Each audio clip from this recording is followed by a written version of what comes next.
오늘 본 본문은 열왕기하 16장 1절에서 4절, 7절에서 9절, 10절에서 16절입니다.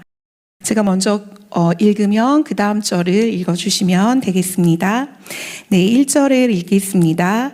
르말야의 아들 베가 제17년에 유다 외왕 요담의 아들 아하스가 왕이 될 때에 나이가 20세라. 예루살렘에서 시간 다스렸으나 그의 주상 다윗과 같지 아니하여 그의 하나님 여호와께서 보시기에 정직히 행하지 아니하고 이스라엘의 여러 왕의 길로 행하며 또 여호와께서 이스라엘 자손 앞에서 쫓아내신 이방 사람의 가증한 일을 따라 자기 아들을 불 가운데로 지나가게 하며 또 산당들과 작은 산 위에 모든 푸른 나무 아래에서 제사를 드리며 분향하였더라. 네, 7절입니다. 아하스가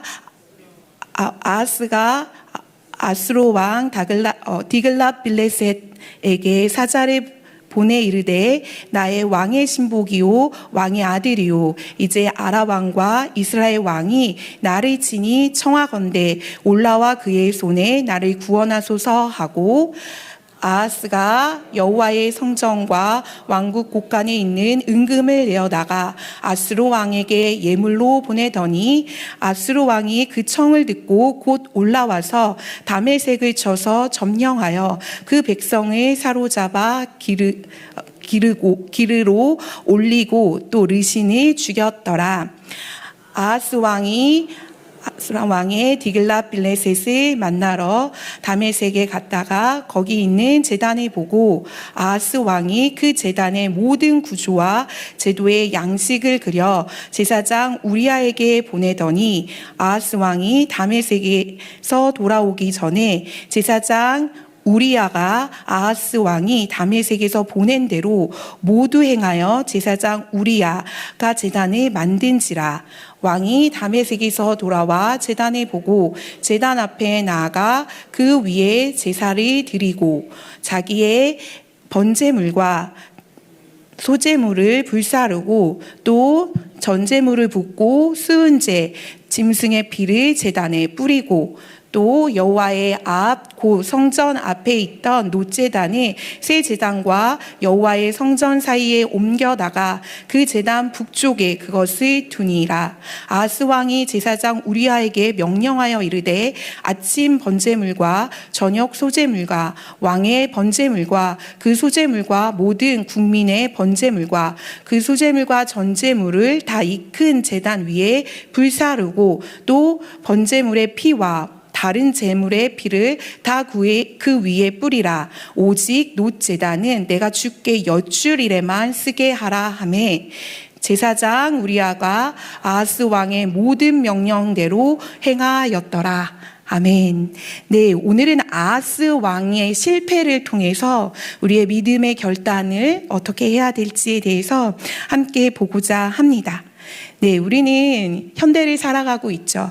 또한 우리의 살아가는 이 현대의 삶 속에서는 우리의 마음과 시간을 뺏기는 일들이 참으로 많습니다. 네, 우리 손에 아주 잘 들려있는 이 핸드폰이 그렇죠.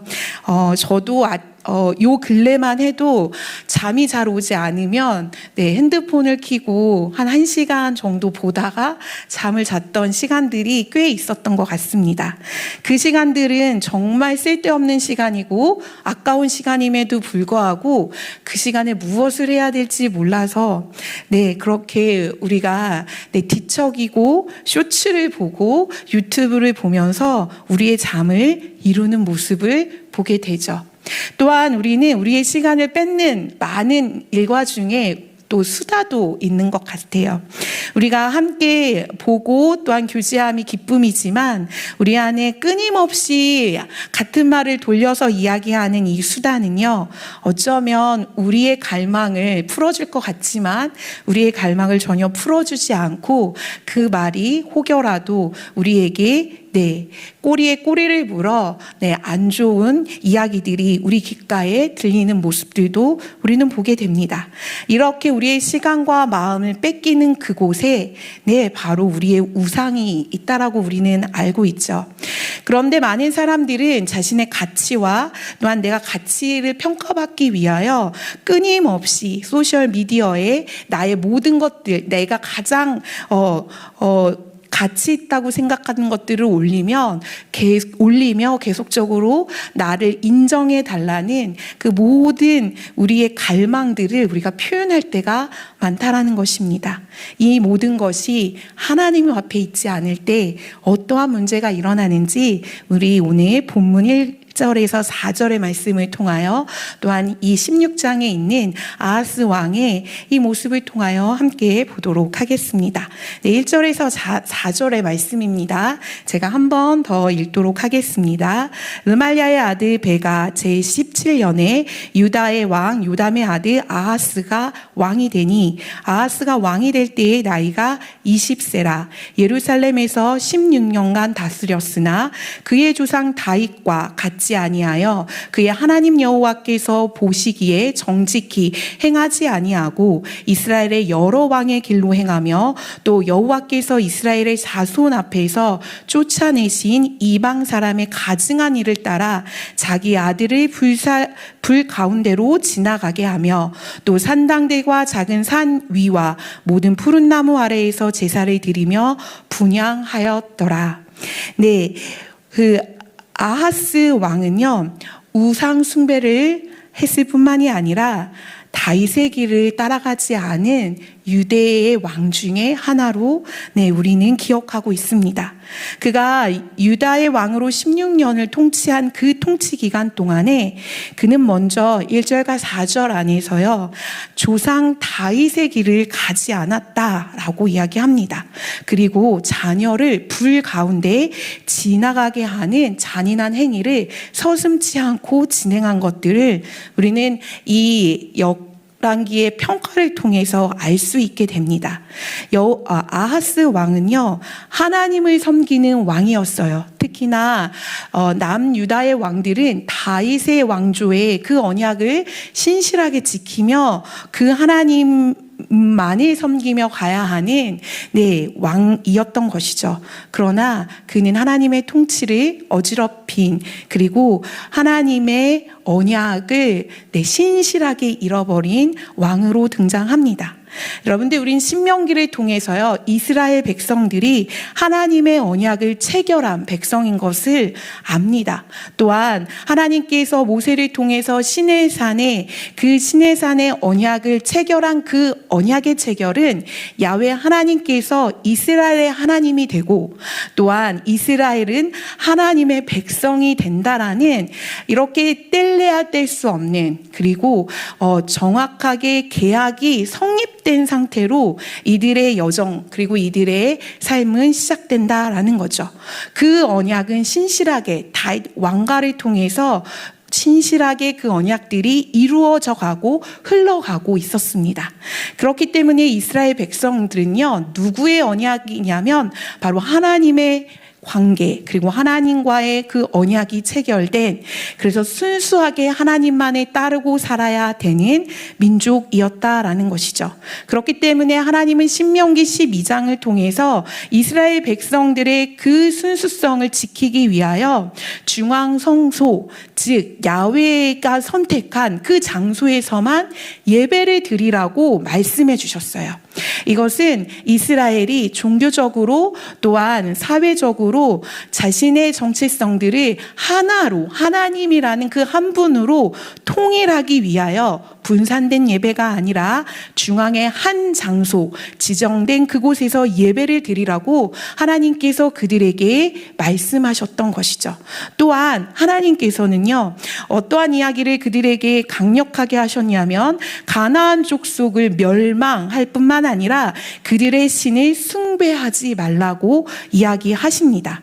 그렇기 때문에 모든 너희가 밟는 그 땅의 우상들을 파멸시켜라 라는 이야기를 하시는 것이죠. 그렇기 때문에 이스라엘 백성은 하나님을 경외하고 또한 하나님의 말씀에 절대적으로 순종하며 하나님의 율법을 철저히 지키며 나아가야 되는 하나님의 백성이었다라는 것입니다. 그런 그들이 또한 그것을 대표하는 아하스 왕은요, 하나님의 언약의 체결 다윗 왕가가 가야 되는 그 길을 가지 않고 바로 여로보암과 아합이 갔던 그 북이스라엘 왕들이 갔던 그 길을 아주 적나라하게 걸어갑니다. 여로보암의 길을 행했다라는 것은 어떠한 이야기냐면요, 바로 하나님의 율법을 제 마음대로 바꾸었다라는 것을 의미합니다. 여로보암이 등장함으로 인하여 하나님의 많은 율법과 규례들을 자신의 마음대로 옮기고 또한 산당을 여기저기에다가 지어놓고 이스라엘 백성들을 한 곳이 아닌 다른 곳에서 예배드리게 하는 이와 같은 여로보암의 길은요, 하나님께서 악한 길이라고 말씀하시죠. 또한 아합이 걸었던 그 길은 바로 우상을 숭배하는 길이었습니다. 아합을 잘 아시죠? 아합은 이사벨을 통하여 바알을 숭배하는 그 숭배를 전혀 꺼리낌 없이 진행했던 이스라엘의 왕이었습니다. 그렇기 때문에 여로보암의 길을 행했다라는 것은 바로 율법을 자기 마음대로 행했다라는 뜻이고, 아합의 길을 걸었다라고 얘기했을 때는 바로 우상 숭배, 가증한 것들을 나의 삶 속에 또한 우리의 민족 가운데에 두는 것을 서슴지 않아서 혼합주의적인 그러한 모습들을 적나라하게 드러냈다라는 것들을 이야기합니다. 그렇기 때문에 결론적으로 아하스 왕은요, 하나님의 언약을 철저히 저버리는 그러한 행위를 하게 되는 것이죠. 이와 같은 모습은 단지 아하스 왕의 모습만이 가지고 있는 모습은 아닌 것 같습니다. 현대의 우리의 삶을 적용하자면 우리도 하나님을 저버리는 행동을 우리가 스스럼 없이 할 때가 있죠. 우리의 물질과 또한 사회적인 안위를 추구하는 우리의 삶의 저변에 깔려있는 우리의 이 욕망들, 또한 우리의 이 원함들이 나의 마음과 나의 생각을 움직이고 그와 마음과 생각의 그 상태가 지속됨으로 인하여 우리는 우상을 숭배하는 결과를 낳게 됩니다. 여러분들 요즘 말이긴 하고 좀 지나간 말이지만 영끌이라는 말 아십니까? 이것은 영혼까지 끌어다 쓴다는 말의 준말이에요. 그래서 우리의 부동산이나 주식을요, 큰 자금이 필요할 때, 소위 말해서 청년들이 자신의 집을 마련하기 위해서 자신의 모든 것들을 다 집에다 투자할 뿐만이 아니라 대출뿐만이 아니라 무엇까지? 사채까지 쓰는 이렇게 영끌하는 인생을 우리의 이 현대사회에서는 너무나 자주 보게 된다라는 것이죠. 나의 온 존재를 위하여 나의 모든 것을 끌어다가 모든 것을 투자하는, 올인하는 그 삶. 우리는 이 삶을 사는 것이 그렇게 어렵거나 그것이 우리 삶을 불편하게 하지 않을 때가 있다라는 것입니다. 우리는 자본주의의 삶을 살고 있고 후기 자본주의의 삶 가운데에서는 돈은 우리에게 너무나 중요한 하나의 매개체가 되죠. 그렇기 때문에 돈을 예배하거나 숭배할 수 있는 모습을 우리는 종종 우리의 주변에서 또한 간혹 나의 모습 속에서 보게 됩니다. 돈을 숭배할 수 있는 대상은 아닙니다. 그러나 그렇기 때문에 돈은 인격이지도 않죠. 그러나 돈을 다스리는 그 사람이 누구냐에 따라 돈은 숭배의 대상이 되고 또한 돈은 인격이 되기에 우리가 숭배할 수밖에 없는 우상 숭배가 될 수 있다라는 것입니다. 우리는 누구를 예배합니까? 우리는 하나님 그 한 분만을 예배하며 사는 하나님의 백성, 언약의 백성들입니다. 다윗에게 주셨던 그 축복 그대로 하나님 동일하게 지금도 우리에게 그 축복을 허락하시기를 원하신다라는 것이죠. 그렇기 때문에 우리는 우리의 삶에, 보이는 삶에 우리의 모든 것들을 투자하는 영끌의 삶을 사는 것이 아니라 하나님께 모든 것들을 투자하는 하나님의 영끌의 삶을 우리가 살아야 한다라는 것이죠. 그런데요, 아하스 왕은요, 자신의 풍요와 안정감을요, 하나님께 두기는 어려웠던 것 같습니다. 왜냐하면 그는 인신 제사를 통하여 자신의 풍요와 자신의 안전을 하나님이 아닌 다른 신을 통해서 그 주술적인 행동과 행위와 모습을 통해서 안정감을 찾고자 했다라는 것이죠. 그 당시 인신 제사는요, 무엇을 상징하냐면 사람을 희생시킴으로 인하여 풍요로운 삶과 안정된 지위를 또한 번영을 약속받았기 때문에 그 고대 사회에서 이스라엘 백성 외의 주변의 모든 국가들은요, 자신의 풍요와 안정과 번영을 위하여 사람을 드리는 것을 두려워하지 않고 주저하지 않았다라는 것이죠. 여러분들, 우상 숭배의 가장 키워드는 뭐냐면 우상을 닮아간다라는 것입니다.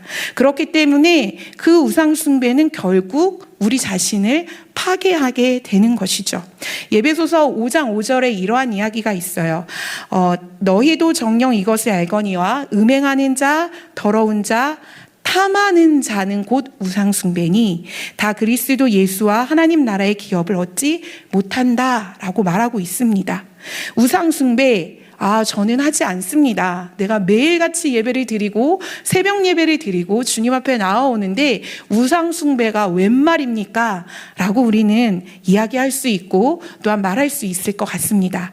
그러나 우리 안에 탐하는 것, 우리 안에 우리가 원하는 것들을 쫓고 또한 원하는 것들에 우리의 마음을 갈망하기 시작했을 때 그것은 우상숭배가 되며 그 우상숭배의 모습 그대로 우리의 인격이 닮아간다라는 것이죠.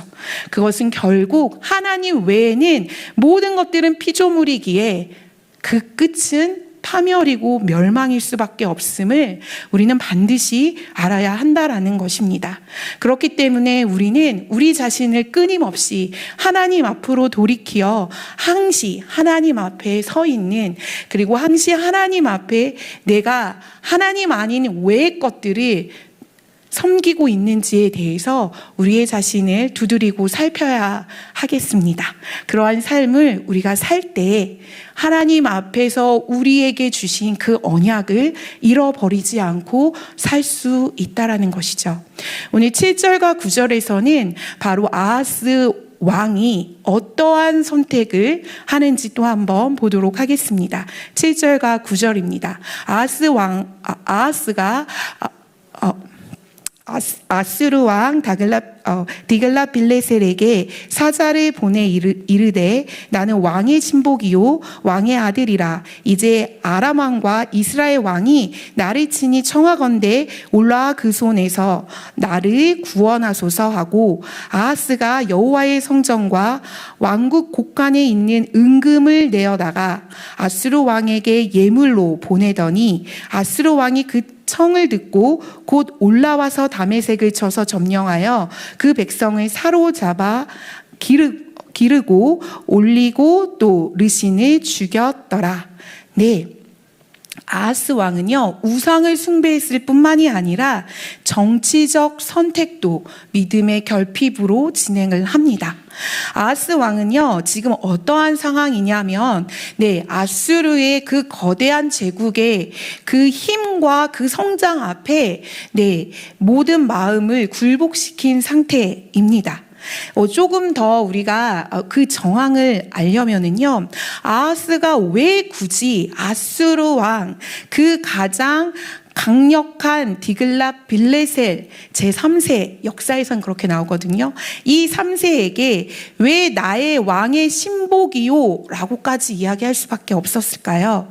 그것은 그 당시에 아수르 제국이 제국으로 성장하고 있었을 뿐만이 아니라 이스라엘 바로 위에 있는 시리아, 그리고 또한 남유다 위에 있는 북이스라엘, 그 주변 국가들이 아수르 로 인하여 계속적으로 조공을 바치는 상황에 있었다라는 것이에요.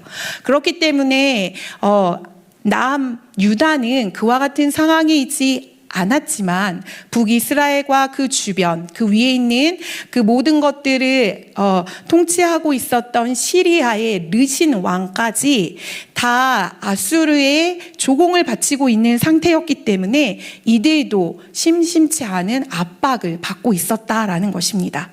그렇기 때문에 이들은요, 어떠한 생각을 하게 되냐면 바로 시리아 르신 왕은요, 반아수르를 정책을 생각하게 돼요. 더 이상 이렇게 살 수는 없다. 우리가 아수르에게 진정으로 대항하자라고 해서 주변의 연합의 작은 국가들과 함께 북이스라엘, 그때 그 시점에 베가라는 사람이 북이스라엘을 다스릴 때에, 그 전까지는 친아수르였거든요, 북이스라엘이. 그런데 베가가 등장함으로 인하여 베가는 쿠데타를 통해서 이 북이스라엘을 점령합니다. 그렇기 때문에 자신의 힘이 필요했던 것이죠. 그렇기 때문에 그는 친아수르가 아니라 바로 반아수르를 선택하면서 시리아에 있는 르신 왕과 연합을 벌이게 돼요. 이러한 상태에서 북이스라엘을 속국으로 두었던 남유다에게요, 이야기를 하는 것이죠. 야, 내가 친아수르 정책을 필 게 아니라 반아수르 정책을 필 거니 우리와 함께 동맹하자라고 아하스 왕에게 이야기했다라는 것이에요. 그런데 아하스 왕이요, 그때 그것을 거절합니다. 그것을 거절할 수 있었던 이유는 그때의 그 시절에 아수르 왕 옆에 누가 있었기 때문이냐면 바로 이사야 선지자가 있었기 때문이에요.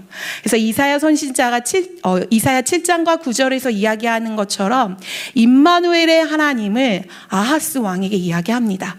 너는 이 연합군과 함께 연합하지 말아라. 하나님을 의지하여라. 굳건히 주님 앞에 서라. 라는 이 이야기를 듣고요, 아수르 왕이요, 그때 함께 연합하지 않아요. 그것들로 인하여 시리아 르신과 북이스라엘의 베가는요, 화가 머리끝까지 나죠. 그래서 전쟁을 벌이러 남유다로 쳐들어옵니다. 그런데요, 하나님께서 어떻게 하셨을까요? 바로 우리가 읽지 않았지만 5절에 하나님께서 하나님을 의지하는 백성들에게 임마누엘 되셔서 승리를 허락하십니다. 그래서 르신과 북이스라엘은요, 그 전쟁에서 패하게 돼요. 이와 같은 승리를 하였음에도 불구하고요, 아하스 왕은요, 아마 그 싸움이 많이 외로웠던 것 같습니다. 6절에 보면은 시리아 왕 르신이요, 엘랏 지역을 점령했다라는 이야기가 나와요. 우리가 읽지 않았지만은요, 5절과 6절의 차이가 있어요. 그렇기 때문에 5절은 하나님을 의지해서 승리했지만 6절의 그 정치적 상황은요, 여전히 시리아에 있는 르신 왕이 엘랏 지역을 점령함으로 인하여 계속적으로 유대인들이 지내는 상황들이 어려워지고 쫓겨나는 일들이 벌어지게 됩니다. 이와 같은 국면을 맞이하고 있는 아하스 왕은요, 마음의 두려움과 또한 위협이 마음 가운데 있을 수밖에 없죠. 그리고 절박한 상태의 마음들이 계속적으로 그의 마음을 두들기고 있었을 것입니다. 그렇기 때문에 이 모든 상황과 사태를 온전케 하기 위해서는 보이지 않는 하나님을 믿고 의지하는 것보다 가장 신흥 세력으로 등장하고 있는 이 아수르에게 손을 뻗치는 것이 너무나도 쉬운 방법이었을 뿐만이 아니라 가장 확실한 의지였다라는 것이요. 그래서 7절에 나의 왕의 신복이요 나의 아들이요 라고 이렇게 고백하며 아수르 왕에게 다가가는 모습을 우리는 보게 되죠. 이것은 출애굽기 19장 5절에서 6절 시내산의 언약을 이루셨던 그 말씀에 하나님의 제자, 하나님의 백성이 나의 백성이 하나님의 백성이 되고 하나님의 제사장의 나라가 될 것이고 거룩한 백성이 될 것이다 라고 말씀하신 그 하나님의 신실한 언약 체결과 닮아 있다라는 거예요. 그렇기 때문에 7절은요, 대상이 바뀌었을 뿐 나의 왕의 신복이요 나의 왕의 아들인 내가 그 아수르 왕에게 나아갑니다 라고 이렇게 손을 펼치는 이 모습과 하나님께서 이스라엘 백성에게 허락하셨던 그 시내산의 언약의 모습과 닮아 있다라는 것이죠. 결과적으로 7절은요, 무엇을 정확히 보여주냐면 자신이 섬겨야 될 하나님이 아니라 아수르 왕의 힘을 섬기고 있는 아하스를 정확하게 표현해내고 있는 것들을 우린 7절에서 보게 됩니다. 결국 하나님을 저버리는 모습, 하나님을 의지하지 않는 모습을 우리는 정확하게 7절에서 그의 고백 속에서 알게 되는 것이죠. 여러분들 이러한 이야기 혹시 아십니까? 포트폴리오 분산 투자라는 것이 있다고 합니다. 저도 요번에 알았는데요. 한 곳에만 투자하면 문제가 생길 수 있잖아요. 그래서 기업이라고 했을 때는 한 기업에만 투자하지 않고 그것을 분산해서 나눠서 여러 다른 곳에다가 투자할 때 손실이 적다라고 해요. 아마 아수르가 이와 같은 생각을 하지 않았는가 싶어요. 하나님 한 분만을 의지하는 건 맞는 일이지만 쉽지 않기에, 보이지 않기에, 만져지지 않기에 그 완전하게 믿을 수 없는 그 믿음 안에는 분산하는 믿음을 가질 때 좀 더 안정감을 가질 수 있겠다라는 아하스의 이 합리성은요, 바로 분산 투자와도 같다라는 생각이 듭니다. 그러기에 힘으로, 보여지는 힘으로 강대국으로 있는 아수르에게 자신의 모든 것들을 의탁하며 나아갈 수 있게 되는 거죠. 하나님 외에 플러스 1, 다른 신을 섬기는 모습을 고스란히 보여주게 됩니다. 하나님을 신뢰하지 않고 디글랏 빌레셀에게 복종하고 약속하는, 그래서 유대의 구원을 그에게 구하는 이와 같은 모습은요, 율법을 위반하는 모습이 돼요. 신명기 17장 16절 17절에요. 어떠한 이야기가 있냐면 다른 나라와 동맹을 하지 말라라는 이야기가 있습니다. 그 단서의 조건은 자신의 군사를 강화하기 위해서 다른 나라와 동맹하지 말라는 말이 말씀 가운데 쓰여져 있었어요. 그러나 아하스는요, 이방 왕에게 뇌물을 주는 방식을 통하여 모든 것들을 하나님이 아닌 사람에게 주는, 그리고 사람을 의지하는 모습을 보입니다. 아하스는 하나님이 아닌 누구를 의지한 거죠? 사람을 의지하게 되는 것이죠. 여러분들, 하나님을 의지하는 사람은요, 여백이 있어요. 그리고 또한 여유가 있습니다. 어떤 상황과 문제 앞에서 하나님이 이 문제를 해결하실 것이라는 그 명확한 믿음이 있기에 그 모든 문제 안에서 당황하지 않는다라는 것이죠. 모든 주권이 하나님에게 있기 때문에 그 모든 공간에 하나님이 있음을 인정하고 그 여백을 주님께 드릴 수 있다라는 것이에요. 그러나 하나님을 의지하지 않고 사람을 의지하는 사람, 여백이 있기가 어렵습니다. 상황이 닥쳤을 때 당황하고, 상황이 닥쳤을 때, 위험이 왔을 때 조급해하며, 또한 그 모든 상황 가운데에서 하나님을 의지하기보다는 그 모든 것들을 채우시고 인도하시는 하나님이 아닌 나의 모든 지혜와 모든 상황 가운데에서 나의 능력을 다 사용하여 채우고자 하는 마음이 있다라는 것이죠. 우리는 과연 누구를 의지하며 살아야 하겠습니까? 우리의 삶을 하나님 앞에 다 올인하며 살아도 괜찮습니다. 우리의 삶을 하나님 앞에 다 올인할 때 하나님께서는요, 그 모든 축복과 그 모든 은혜를 우리에게 쏟아 부으시는 좋으신 하나님이십니다. 아멘. 그 하나님 앞에 우리가 있을 때요, 우리는 모든 삶에 평강이 있고 어려움이 있을지라도 우리는 기도할 수 있고, 또한 우리 안에 삶의 모든 부분에 고난이 펼쳐질지라도 그 안에서 주시는 하나님의 은혜와 풍성함을 누리며 살아가는 주의 백성인 것이죠. 그러나 사람을 의지하는 사람은요, 텅 빈 마음 가운데에 무엇이 존재하냐면 영적인 장애가 발생함으로 인하여 채워도 채워지지 않는 이 텅 빈, 그래서 물로 채워도 채워지지 않고 또한 뚫린 웅덩이와 같은 이러한 삶을 사는 것이 바로 사람을 의지하는 삶인 것입니다. 그렇기 때문에 우리는 아하스의 이 사람을 의지하는 모습을 통해서요, 우리가 믿음으로 한 걸음, 또한 믿음으로 한 걸음 나아가기로 믿음으로 결단하였을 때 하나님께서 보이실 그 신실한 은혜를 우리가 신뢰하며 나아가야 하겠습니다. 우리 10절에서 16절 말씀입니다. 우리가 함께 빠르게 읽도록 하겠습니다. 아하스 왕이 아스루의 왕 디글랏빌레셋을 만나러 다메섹에 갔다가 거기에 있는 제단을 보고 아하스 왕이 그 제단의 모든 구조와 제도의 양식을 그려 제사장 우리야에게 보내더니 아하스 왕이 다메섹에서 돌아오기 전에 제사장 우리야가 아하스 왕이 다메섹에서 보낸 대로 모두 행하여 제사장 우리야가 제단을 만든지라. 왕이 다메섹에게 돌아와 제단을 보고 제단 앞에 나아가 그 위에 제사를 드리되 자기의 번제물과 소제를 불사르고 또 전제물을 붓고 수은제 짐승피를 제단에 뿌리고 또 여호와 앞 곧 성전 앞에 있던 놋 제단을 새 제단과 여호와의 성전 사이에 옮겨다가 그 제단 북쪽에 그것을 두니라.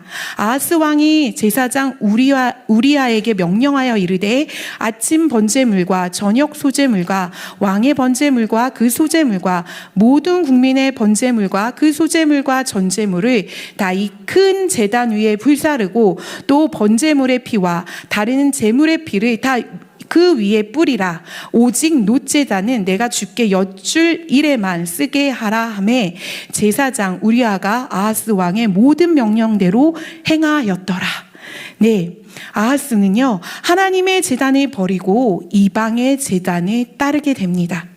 이것은 아하스가요, 무엇을 생각하는 것이냐면 새롭고 매력적인 것에 자신의 마음을 뺏기는 모습을 우리는 보게 돼요. 아하스는요, 아시리아 왕을 만나러 다메섹으로 올라갑니다. 왜 만나러 올라갔을까요? 네, 자신을 보호하고 지켜준 것에 대한 감사와 함께 승리에 대한 그 인사를 전하기 위해서 다메섹으로 올라가는 것이죠. 디글랏빌레셋을 만나고 나서 그와 함께 거하는데 제단을 보게 됩니다. 그 제단 가운데에 그의 온 마음을 뺏기게 되죠.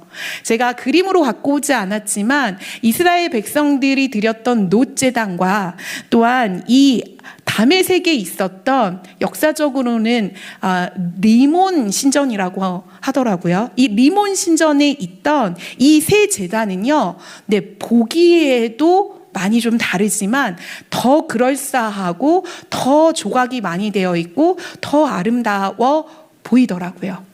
그래서 아마도 그것을 보면 좀 더 정교하게 이렇게 제단이 꾸며져 있고 또한 그 제단 사이에 많은 신들의 그 형상들이 박혀져 있는 것들이 아름답게 보였을 수밖에 없었을 것 같습니다. 그런데 그는 그 모습을 보자마자 바로 그것을 그대로 구조와 제도를 양식을 그대로 베껴서 예루살렘에 가지고 오는 아주 놀라운 일을 행하게 되죠. 이 놋제단을, 그리고 그 놋제단을요, 북쪽 어디에 두게 됩니다. 그리고 우리가 말씀 14절에 보았던 것처럼 제단 북쪽에 두게 되죠. 이것은 어떠한 것을 의미하냐면 놋제단은요, 하나님 앞에 번제를 드리는 공간이에요. 결국 이스라엘 백성이 하나님과 관계를 회복하고 제사함을 받는 곳이며 또한 하나님과 화목을 이루는 곳이라는 것이죠. 자신의 속죄함을 주님께 드리며 주 앞에 거룩과 정결로 나아가는 그 제단을 치워버림으로 인하여 그는 자신의 방식대로 예배드리는 그 모습을 그대로 보여주게 됩니다. 그리고 새 제단을 통하여 이방신의 그 숭배했던 그 제단을 드림으로 인하여 그 이방의 그 숭배의 영역이 그대로 남유다에 그리고 그 예루살렘에 영향을 미치게 만들게 되죠. 이것은 이스라엘 백성의 정체성을 훼손시키는 일일 뿐만이 아니라 하나님의 예배의 질서를 어지럽히는 일이 됩니다. 이것은 영적 타락의 일이 되는 것이죠. 하나님께서는요, 신명기서에서 반드시 얘기하고 있어요. 타 국민을 내 위에 세우지 말라. 이것이 이스라엘 왕에게 주셨던 규범 중에 하나입니다. 그런데 지금 아하스는 어떻게 하고 있죠? 타 민족인 디글렛 빌레셋을 자신의 위에 세우는 이러한 일들을 서슴지 않고 행하는 모습을 보게 되는 것이에요. 이것은 하나님을 가볍게 여기는 아하스 왕의 행동이라고 볼 수 있습니다. 이와 같은 행동은요, 하나님을 두려워하지 않은 행동이었습니다. 여러분들, 하나님을 두려워하지 않는 왕은요, 누구를 두려워하게 되냐면 사람을 두려워하게 됩니다. 우리가 읽지 않았지만 17절, 18절에 보면은요, 그가 왜 이렇게 제단을 새롭게 꾸며서 예루살렘 성전에 갖다 놓게 되냐면 바로 아수르 왕이 무서웠기 때문에, 두려웠기 때문에 그를 끝까지 경배하고 또한 그들의 신들, 그의 그 영웅됨을 증명해 주기 위해서 그는 이와 같은 일들을 하게 되었다라는 것이죠. 하나님의 임재가 있고 하나님의 만남이 있는 그 놋 제단을 치워버리고 뒤로 한 채 믿음이 아닌 사람을 의지하고 사람을 두려워하는 것, 이것은 바로 어리석은 자의 모습이라는 것이죠. 그렇기 때문에 아하스는요, 사람을 두려워함으로 어리석은 자의 행로의 길을 걷게 됩니다. 하나님은요, 우리의 심령을 뚫어보시는 분이세요. 그렇기 때문에 그 좋으신 하나님, 또한 우리가 좋으신 그 하나님을 경외하고 경배함으로 그 하나님께서 온전히 내 삶에 이루어내시는 그 하나님을 바라봐야 하는 그러한 존재인 것을 우리가 기억하고 우리의 심령을 뚫어보시는 그 하나님 앞에 우리는 온 마음을 쏟아야 하겠습니다. 여러분들, 마지막 이 그림을 표어를 함께 보고 마치려고 하는데요. 너무나 이렇게 인식이 확 되고 이거다라는 생각이 들어서 제가 예배 전에 이렇게 가지고 왔는데요. 세상에 아무리 좋은 것, 좋으신 그 굿을 얻는다 할지라도요, 하나님이 없으면 아무것도 아닙니다. 아멘? 또한 그러나 아무것도 아닌 내 삶에 하나님, 그분만 계시면 모든 것이 아름답게 된다라는 것이죠. 우리 하나님은 좋으신 하나님이십니다. 우리에게 모든 것들을 채우시고 모든 것들을 이루시며 우리의 믿음의 결단 가운데에서 사람을 의지하지 않고 또한 하나님 앞에서 어리석게 사람을 두려워하지 않으며 또한 하나님 한 분만 영끌하는 이 삶을 살아갈 때에, 그 믿음의 결단을 할 때에 하나님 우리에게 좋은 것들로 풍성하게 채우시며 평강의 하나님께서 우리의 모든 악한 것, 미련한 것들을 그 평강의 하나님의 이름으로 물리쳐 주실 것을 믿습니다.